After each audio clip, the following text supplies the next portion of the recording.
नमस्कार, मैं हूं रंजीत झा। अतुल सुभाष केस ने पूरे देश को हिलाकर रख दिया है। अतुल को इंसाफ मिले और उसकी पत्नी जो आरोपित हैं निकिता सिंघानिया, उसे कानून सजा दे, इस बात को लेकर सोशल मीडिया पर जोरदार बहस भी चल रही है। वहीं मीडिया ट्रायल भी अब शुरू हुआ है, लेकिन इस दौरान कुछ ऐसे घटनाक्रम सामने आ रहे हैं जो हैरान करने वाले हैं और इससे लगता है कि कहीं ना कहीं अतुल को इंसाफ मिलेगा या नहीं, इस पर अब संशय की स्थिति है। वो कैसे है? अतुल सुभाष के वकील की भाषा और उनका बयान अगर आप सुनेंगे तो उनके ऊपर कितना दबाव है इस केस में सेफ खेलने का, वो सब आप समझ जाएंगे। दरअसल अतुल सुभाष गुजरने से पहले उन्होंने 1 घंटे का वीडियो 23-24 पन्नों का एक नोट छोड़ा था और इसमें उन्होंने कहा था कि जो जज साहिबा रीता कौशिक हैं वो 5 लाख रुपए मांग रही थी सेटलमेंट के लिए। तो इन्होंने कहा था केस मेरिट पर सुन लीजिए आप, लेकिन वकील साहब उससे इनकार कर रहे हैं और अतुल सुभाष को एक तरीके से जिम्मेदार भी ठहरा रहे हैं। पता नहीं उसे क्या हुआ था, सब तो ठीक ही चल रहा था। वकील साहब की तस्वीर आप अपने स्क्रीन पर देखिए, नीचे से जो सेंटर में है यही है और अतुल की तस्वीर है, उसके बगल में निकिता सिंघानिया के भाई की तस्वीर हमने लगाई है, ऊपर अतुल है और उनकी वाइफ की दोनों बगल तस्वीर है। हम यहां पूरे केस को सिलसिलेवार ढंग से आपके सामने रखने जा रहे हैं कि केस में लिपापोती कैसे शुरू होने वाली है। वकील की भाषा और बयान को आप सीधे तौर पर सुनिएगा। हम आपको अतुल सुभाष के वकील का बयान यहां सुना रहे हैं, जरा ध्यान से सुनिए। देखिए, ऐसा था कि 125 का मुकदमा मेंटेनेंस का ये लड़की ने किया था और जिस बच्चे ने सुसाइड किया इसके खिलाफ किया हुआ। और उसमें जो है, चूंकि लड़का भी अच्छा 84,000 रुपीज़ पर मंथ उसकी इनकम थी और बेंगलोर में वो जो है पोस्टेड था। लड़की जो है वह भी दिल्ली में अच्छा पैसा कमा रही थी। तो कोर्ट ने जो है सभी चीज़ों को देखते हुए और पत्रावली पे जो भी एविडेंस मिली हुई थी उस लिहाज से उसका एक लड़का था, उसको 40,000 रुपये पर मंथ का मेंटेनेंस का ऑर्डर किया और लड़की को नहीं किया। तो ये सही ऑर्डर था। भाई, लड़की जब कमा रही है और अपना खर्च चलाने में सक्षम थी वो, तो उसके खिलाफ कोई ऑर्डर नहीं किया। क्योंकि अतुल सुभाष ने जब कहा कि जज साहिबा ने भी इस केस के सेटलमेंट के लिए पैसे मांगे, तो ये अब बताने की कोशिश कर रहे हैं कि जज ने जो किया वो बिल्कुल सही किया। ये दबाव में दिख रहे हैं क्योंकि उन्हें उसी कोर्ट में प्रैक्टिस भी करती हैं और 3 सालों से खुद ही केस को लिए जा रहे थे, किसी निष्कर्ष पर पहुंचा नहीं पा रहे थे। लेकिन यहां पर गौर करने वाली बात क्या है, अतुल ने जो 24 पन्ने का स्टेटमेंट छोड़ा या फिर जो वीडियो उन्होंने बनाए, उसमें उन्होंने एफआईआर के बाबत जवाब के तौर पर कई बातें फैक्ट्स के तौर पर रखी थी, जिसमें उन्होंने सबसे पहली बात तो यही कही कि मैं 40 लाख रुपए सालाना कमाता हूं और मुझ पर दहेज प्रताड़ना का केस लगाया गया है कि मैं 10 लाख रुपए इनसे मांग रहा हूं, जबकि उल्टा मैंने 20 लाख रुपए इनकी फैमिली को दिया है। उसी का पैसा जब मैंने मांगा तो 1.5 लाख रुपए देने के बाद मेरे साथ यह सब हुआ है। अब पहला झूठ यह है वकील साहब का, या तो अतुल झूठ बोल रहे होंगे, क्योंकि 40 लाख रुपए सालाना मतलब 84,000 महीना तो नहीं होता है। अतुल सुभाष के वकील कह रहे हैं कि 84,000 कमाता था, 40,000 रुपए उसके बच्चे के मेंटेनेंस के तौर पर कोर्ट ने ऑर्डर किया।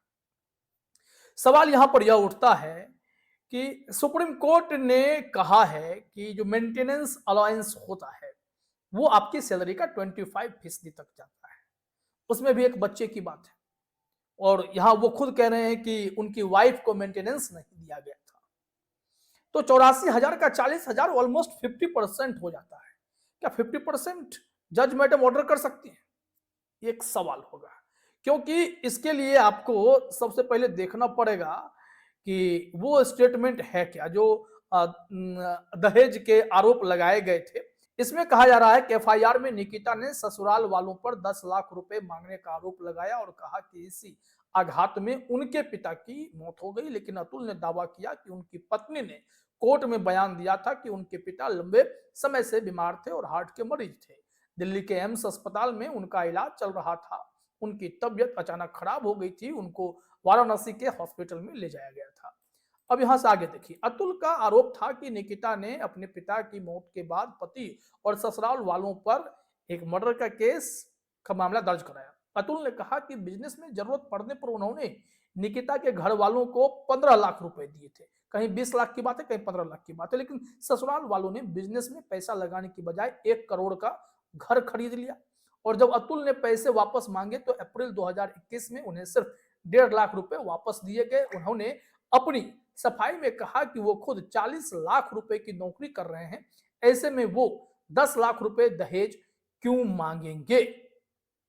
और ये सबूत जब सामने आया तो फिर यहां से यह तय हो गया था कि जो मामला बताया जा रहा है निकिता के द्वारा, मामला सिर्फ उतना ही नहीं है। लेकिन सुप्रीम कोर्ट के एक वकील हैं जिनका नाम अश्विनी उपाध्याय है, बीजेपी के नेता भी हैं। इन्होंने इस मामले पर बीएनएस से जुड़ी कुछ बातें बतानी शुरू की हैं भारतीय न्याय संहिता से। जरा वो देखिए आप। इसमें एक लोग बेल पे बाहर घूम रहे हैं, मूल कारण है घटिया कानून और सड़ी हुई न्याय व्यवस्था। अगर ये हमने जो भारतीय न्याय संहिता बनाया ना, इसमें एक चैप्टर होता offence relating to cheating, fraud, forgery and perjury, और ये इसी जो नई वाली भारतीय न्याय संहिता बनी, इसी में हमने ये डिक्लेयर कर दिया होता कि झूठ बोलना, झूठी शिकायत करना, झूठी गवाही देना, झूठा मुकदमा दायर करना, झूठा एफआईआर लिखवाना, झूठी जांच करना, झूठा एफिडेविट फाइल करना गंभीर अपराध है। तो लाखों लोगों की जिंदगी बच सकती थी। लाखों परिवार जो आज की डेट में इस न्यायिक व्यवस्था से दुखी है, परेशान है, उनकी जिंदगी सुधर सकती है। फर्जी शिकायतें हो जाती है क्योंकि वो गंभीर अपराध नहीं। पुलिस के लोग भी फर्जी मुकदमे लिख लेते हैं क्योंकि फर्जी मुकदमा लिखना गंभीर अपराध नहीं। फर्जी जांच कर देते हैं पैसा लेके, एक पक्ष से पैसा लिया और फर्जी जांच कर दिया, क्यों? क्योंकि फर्जी जांच करना भी गंभीर अपराध नहीं। लोग पैसे लेके फर्जी गवाही कर दे रहे, क्यों? क्योंकि वो भी फर्जी गवाही, झूठी गवाही देना भी गंभीर अपराध नहीं। झूठा एफिडेविट लोग फाइल कर दे रहे, क्योंकि वो भी गंभीर अपराध नहीं। झूठे फैसले आ जा रहे क्योंकि जज की कोई अकाउंटेबिलिटी नहीं, वो झूठा फैसला दे, चाहे सही फैसला दे। आप मैक्सिमम ये कर सकते हैं, ऊपर के कोर्ट में जाकर उसको चैलेंज कर सकते हैं, जज को कोई पनिशमेंट मिलेगा नहीं, वो भले पैसा लेके झूठा फैसला दे दे। तो आपने यहां सुना अश्विनी उपाध्याय ने कैसे धागे खोले हैं, कितनी गंभीर बातें कही हैं। और ये बातें सुनने के बाद हर कोई सोचेगा, समझेगा कि अतुल के केस में जुडिशियल सिस्टम ने, पुलिस सिस्टम ने कितने खेल किए होंगे। क्योंकि ये नामी वकील हैं, बड़े वकील हैं, तो इनकी बातों को आप एक मिसाल के तौर पर भी समझ सकते हैं। लेकिन यहां हम आपको ले चलते हैं अतुल सुभाष के ससुराल वालों के पक्ष की ओर, जहां मीडिया वाले उनके भाई के पास पहुंचे, वहां पर उनसे बात करने की कोशिश की, तो उन्होंने बात करने की बजाय केस को गुमराह करने की कोशिश की, जवाब देने से बचने की कोशिश की। इतना ही नहीं, उन्होंने कहा कि कोर्ट में देखेंगे, हम आपसे कोई बात नहीं करेंगे, कैमरा बंद कीजिए और जाइए। हम आपको वो वीडियो जरा दिखा देते हैं ताकि आप इस चीज को समझ सके। ये लीजिए, मैं इसे प्ले कर रहा हूँ।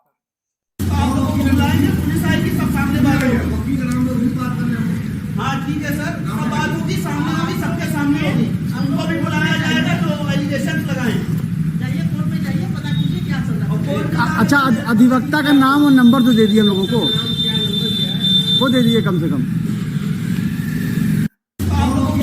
पुलिस आएगी, सब सामने बात होगी। तो सुन लिया आपने, ये क्लियरली कह रहे हैं कि हमसे कुछ मत पूछो, पुलिस आएगी तो आप सुनना। यहाँ कहा जा रहा है, जो इनके चाचा हैं वो कह रहे हैं कि अतुल ने निराधार आरोप लगाए। इनके चाचा कह रहे हैं कि निकिता आएगी, उसके पास सारे जवाब हैं, वही जवाब देगी। तो कुल मिलाकर एक तो महिला जज पर आरोप लग गया, रीता कौशिक जिनका नाम है, वो कैसे खुद को डिफेंड करेंगी। दूसरी बात ये 498A की भी चर्चा होने लगी है कि कैसे डाउरी एक्ट का भी मिसयूज हो रहा है। इन तमाम मुद्दों पर सुप्रीम कोर्ट ने भी कहा है कि इस पर नकेल कसने की भी जरूरत है। लेकिन अतुल सुभाष जितने फैक्ट्स देकर गए हैं, क्या उसके बाद भी उन्हें इंसाफ मिल पाएगा? क्योंकि जो उनके वकील थे वो खुद घबराए हुए मालूम पड़ते हैं। तो केस में लिपापोती शुरू हो गई है क्या? और जो लड़की पक्ष के वकील हैं, उनका नंबर देने से भी उन लोगों ने मना कर दिया। तो खेल बड़ा होने वाला है, चीजों को समझने की जरूरत है। फिलहाल इस वीडियो में इतना ही। आप सभी का हमसे जुड़ने के लिए बहुत बहुत धन्यवाद।